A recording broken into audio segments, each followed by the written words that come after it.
Buto Ijo bilang gini, terserah padamu wahai manusia. Keluarga sendirimu pun aku tak peduli.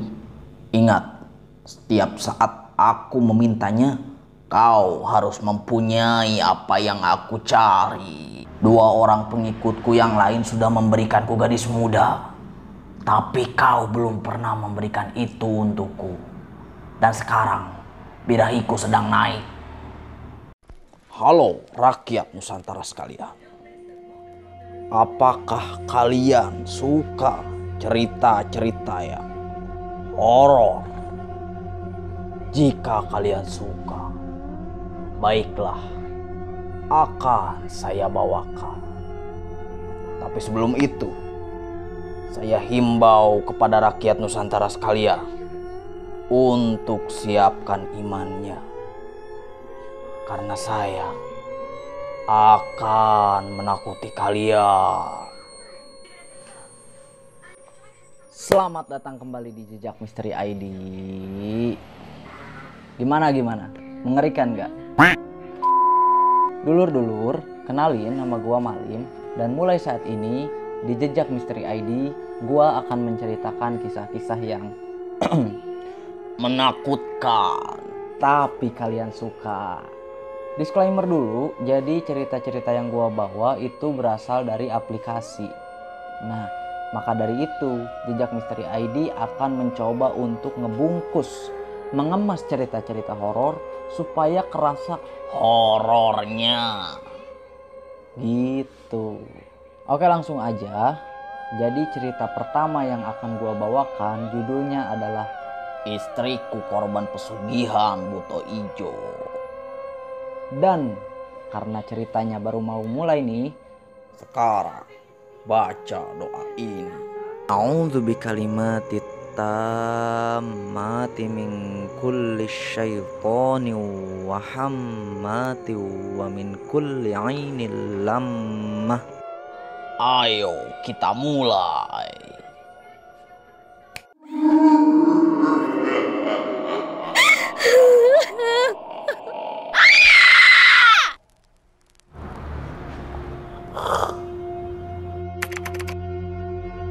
Sebenarnya udah banyak cerita tentang pesugihan di mana manusia melakukan kontrak dengan makhluk gaib. Walaupun sudah jelas bahwa ini adalah perbuatan yang sesat, tapi ada aja orang yang mau ngelakuinnya.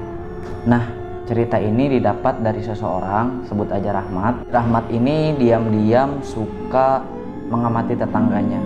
Ya, karena mencurigakan gitu, dan ternyata benar. Yang mana pada akhirnya tetangga yang dimaksud, sebut aja Karjo, itu ketahuan telah melakukan praktek pesugihan dengan sosok makhluk gaib yang dikenal sebagai Buto Ijo atau dalam bahasa Sundanya Buta Hejo. Tapi ada aja orang yang bisa melihat secara langsung penampakan makhluk tersebut, katanya. Jadi si Buto Ijo ini dikabarkan punya postur tubuh yang gede, tinggi, hijau. Di Jawa Barat sendiri buto atau buta itu artinya adalah raksasa. Matanya merah, besar, mengerikan. Giginya itu ranggeteng. Apa itu ranggeteng? Bertaring. Nah, si Buto Ijo ini dipercaya bisa memberikan kekayaan pada orang-orang yang mau memuja dia dan melayani dia gitu. Nah, si Karjo ini termasuk salah satunya. Karjo kerja jadi seorang kuli pemecah batu di sebuah bukit. Dia punya istri, sebut aja namanya Warsih, sebagai ibu rumah tangga. Anaknya dua, satu namanya Tarno, yang satu namanya Parman. Mereka masih sekolah, tapi mereka udah punya inisiatif buat bantu kehidupan orang tuanya. Karena ya keluarga Karjo ini termasuk menengah ke bawah gitulah. Anaknya berbakti banget. Si Parno, walaupun masih kelas 2 SMP, dia rajin bantuin tetangganya yang lain, temannya Karjo di pasar. Sedangkan si Parman lebih parah lagi, baru kelas 5 SD dan setiap jam 5 pagi dia nongkrong di lampu merah dan jualan koran. Nah, balik lagi ke Karjo. Karjo itu merasa putus asa gitu. Kok aku hidup gini-gini aja gitu. Karjo ini ya dia tuh pengen punya rezeki lebih lah. Karena dia sebagai kepala keluarga, punya 2 anak, 1 istri. Dan karena ekonominya tergolong kurang, dia selalu mengeluh tentang kehidupannya. Tapi sebenarnya istrinya nggak masalah. Warsih itu dia slow-slow aja dapat nafkah yang segitu-gitu aja. Dia yakin betul, oh ya udah, ini rezeki dari Tuhan ya emang segini. Aku harus bersyukur dan aku harus menggunakannya sebaik mungkin. Jadi satu-satunya orang yang resah di kehidupan keluarganya ya si Karjo doang. Nah, pada suatu hari, pada suatu hari-hari 3 malam Karjo nggak pulang ke rumah. Di malam ketiga, Karjo datang ke rumah bawa uang segepok ngasih ke istrinya. Nih, Warsih kaget dong. Mas, kamu dapat uang segini dari mana? Mulanya Karjo bohong nih, dapat dari anu lah, tiba-tiba dapat rejeki lah, dapat kerjaan lah dan lain sebagainya. Tapi Warsih terus-terusan nanya. Ya mungkin perasaan perempuan. Ya perasaan perempuan emang suka lebih peka. Dia tahu kalau misalkan ini suami lagi bohong nih. Nah, akhirnya si Karjo mengaku. Warsih saat itu langsung bilang, "Pane, ini perbuatan sesat," kata istrinya. Karjo ngebantah, "Sudahlah Bune, uang ini kan kita gunakan untuk menghidupi kehidupan sehari-hari kok, bukan foya-foya. Aku udah bosen sama penderitaan yang kita alami. Toh uang ini buat menyambung hidup kita, supaya kita bisa dipandang orang." Dia datar aja gitu loh. Warsih jawab, "Tapi kan resikonya berat Pak. Bisa aja nanti kita harus numbalin orang loh." Karjo pun terdiam karena dia ingat ucapan terakhir yang Buto Ijo sampaikan setelah Karjo selesai tanda tangan kontraknya lah. Buto Ijo bilang gini, "Terserah padamu wahai manusia. Keluarga sendirimu pun aku tak peduli. Ingat, setiap saat aku memintanya, kau harus mempunyai apa yang aku cari." Obrolan pun berlanjut dan singkat cerita pada akhirnya istrinya ya udahlah mau gimana lagi. Akhirnya Warsih nerima uang yang dikasih sama Karjo. Apalagi dia belum pernah nerima uang segede itu. Ya paling tiap hari Warsih itu cuma nerima uang berapa lembar gitu, dan itu puluhan ribu, bukan 50 atau 100. Singkat cerita, uang segepok tadi dipakai Warsih buat buka warung Tegal. Jadi buka usaha nih ceritanya. Baru beberapa hari buka, tempatnya rame. Ada yang makan di tempat, ada yang dibungkus. Ya pokoknya rame lah. Padahal lokasinya itu kurang strategis. Sampai akhirnya Karjo dan Warsih kewalahan. Akhirnya mereka memutuskan untuk nge-hire satu karyawan perempuan buat bantu masak lah, buat melayani, intinya buat bantu-bantu lah. Direkrutlah seorang gadis, sebut saja namanya Tumi. Wah, Tumi seneng dong. Kondisinya lagi nganggur, udah gitu dapat pekerjaan dan gak usah ngelamar. Diterima dong kerjaan itu langsung. Maka mulai hari itu Tumi setiap hari nongkrong di warung Ibu Warsih. Nah, seiring waktu berlalu, si Tumi ini punya pertanyaan, punya unek-unek, bukan unek-unek. Si Warsih ini bertanya-tanya dalam dirinya, kok warung ini setiap hari Jumat ketiga itu tutup ya? Normalnya toko tutup itu kan seminggu sekali, 2 minggu sekali, ini sebulan sekali, tapi waktunya selalu sama di Jumat ketiga. Tumi pengen nanya ke Bu Warsih atau ke Pak Karjo. Cuman ya karena dia adalah seorang karyawan, jadi entah malu entah apa, intinya niat dia urung buat bertanya. Jadi setiap Jumat ketiga itu Karjo sama istrinya Warsih ketemuan sama Buto Ijo. Nah ini ritualnya nih. Warungnya sengaja ditutup karena perlu kesiapan dan waktu khusus buat bertemu sama si Buto Ijo itu. Dalam pertemuan itu Karjo dan Warsih memberikan sesajen. Setiap ritual Karjo dan istrinya selalu bawa bakakak. Bakakak itu ayam bakar. Terus ketan putih sama ketan hitam dalam satu baskom besar yang diolah. Mereka juga nggak lupa bawa minumannya berupa wedang jahe. Enak ya jadi Buto Ijo. Tapi ada satu pertemuan yang beda sama biasanya. Biasanya ketika Buto Ijo ditemuin dikasih sesajen dia gembira. Tapi kali ini dia agak marah, agak cemberut ya, agak jutek dia. Buto Ijo pun bilang, Hei manusia, kau lupa memberiku sesuatu. Karjo ngecek lagi sajennya. Ayam ada, ketan ada, wedang ada, kemenyan ada. Terus apa yang kurang? Kembang 7 rupa juga ada. Hei manusia, 2 orang pengikutku yang lain sudah memberikanku gadis muda. Tapi kau belum pernah memberikan itu untukku. Dan sekarang birahiku sedang naik. Jika kau masih ingin berhubungan denganku dan masih ingin aman hidupmu, carikan gadis muda untuk pertemuan selanjutnya. Kalau tidak, kau menerima resiko yang sangat besar dan kau mencari masalah denganku. Wah, Karjo dan istrinya kaget. Mereka saling pandang. Waduh, gimana nih? Siapa yang harus dikorbankan coba?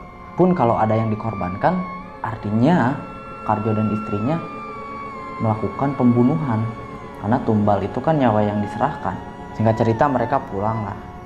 Di rumah, Warsi marahin Karjo nih. Dia ngambek sama suaminya. Pak, dari dulu aku gak setuju sama praktek ini. Kenapa sih kamu harus ngelakuin ini? Sekarang kita harus ngorbanin nyawa manusia. Siapa coba yang mau dikorbanin? Anak kita? Mustahil. Terus siapa?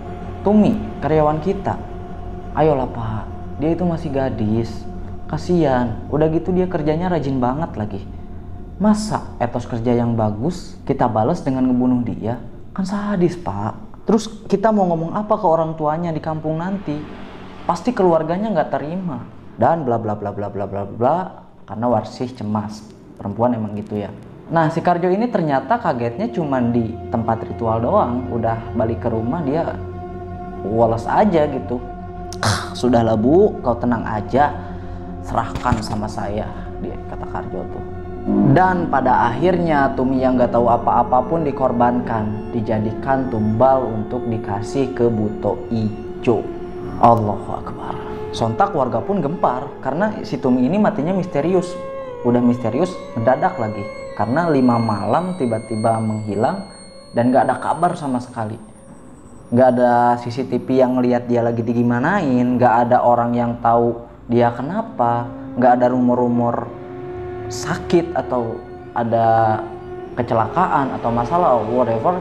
Gak ada apapun sama sekali, misterius. Tiba-tiba 5 malam menghilang. Kenapa gitu loh? Kemarin masih sehat-sehat aja kok, kemarin masih jualan kok.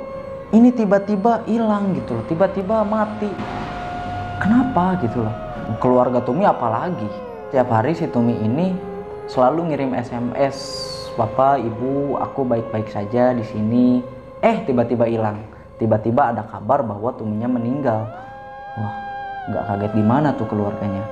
Si Tumi ini mayatnya ditemukan di sebuah sumur tua dan itu nggak jauh dari rumahnya Karjo. Nah, sedangkan si Karjo sendiri dia udah nyiapin senjata pamungkas. Senjata pamungkas untuk orang Indonesia. Apa itu? Money. Jadi si Karjo ini jauh-jauh hari udah nyiapin uang. Karena Tumi yang mau dikorbankan, dia nyiapin uang lah buat biaya penguburan, biaya yasinan dan lain-lain. Terus ngasih uang lebih. Katanya karena si Tumi ini kerjanya bagus. Itu senjata andalan yang digunakan oleh Karjo. Jadi keluarga Tumi yang enggak terima pun perlahan-lahan luluh nih hatinya. Perlahan-lahan, oh ya udahlah, kematian emang udah takdir, apapun sebabnya yaitu udah kehendak Tuhan. Jadi urusan Karjo sama keluarganya Tumi udah clear lah. Karjo pun merasa aman karena pembunuhannya nggak kebongkar. Tapi Warsi beda lagi. Sejak mereka menumbalkan Tumi, Warsi ini selalu khawatir. Aduh, gimana kalau perbuatan suamiku terbongkar? Aduh, gimana kalau keluarganya tahu? Aduh, gimana kalau dosa? Nah ini yang paling berat. Gimana kalau dosa? Itu Tumi khawatir banget, terutama yang tadi. Gimana kalau ini dosa? Dan Warsi sering didatangi oleh Tumi. Yang mana Tumi ini bertanya-tanya, Bune, dosaku apa? Kenapa aku dikorbankan? Karena banyak sebab, akhirnya Warsi nggak tahan. Dia ngadu lagi ke suaminya, ke Karjo. Karena menurut Warsi, kelakuan suaminya ini udah berlebihan, udah kejauhan gitu. Pak nih, pokoknya ini harus dihentikan. Buat apa sih kita hidup di atas penderitaan orang lain? Gimana coba kalau nanti kasus-kasus kita kebongkar? Kamu nggak takut dosa apa? Karjo kaget nih dengernya. Dia bergumam dalam hati, mungkin aku berhenti. Karena kalau berhenti kan harta yang dia punya bakal hilang nih. Nah dia gak mau tuh. Apalagi kalau kembali jadi kere. Wah, Karjo gak mau tuh. Naiklah emosinya. Jadi maksud ibu kita harus kembali miskin gitu. Marah Karjo nih. Bu Arsi gak kalah. Gak apa-apa miskin juga. Aku lebih baik hidup tenang dengan kemiskinan daripada hidup kaya tapi harus bunuh orang. Terus gimana tentang anak kita? Mereka pasti menderita karena yang kita lakukan sekarang. Nah, di momen ini Karjo agak diam nih, agak mikir dia. Ternyata kata-kata istrinya lumayan ampuh. Dari sejak obrolan itu, Karjo mulai ada perang batin. Dia benar-benar bingung gitu. Aduh, aku harus gimana gitu loh. Karena gimana pun ucapan Warsi itu benar. Tapi di sisi lain, Karjo tetap nggak mau kehilangan hartanya.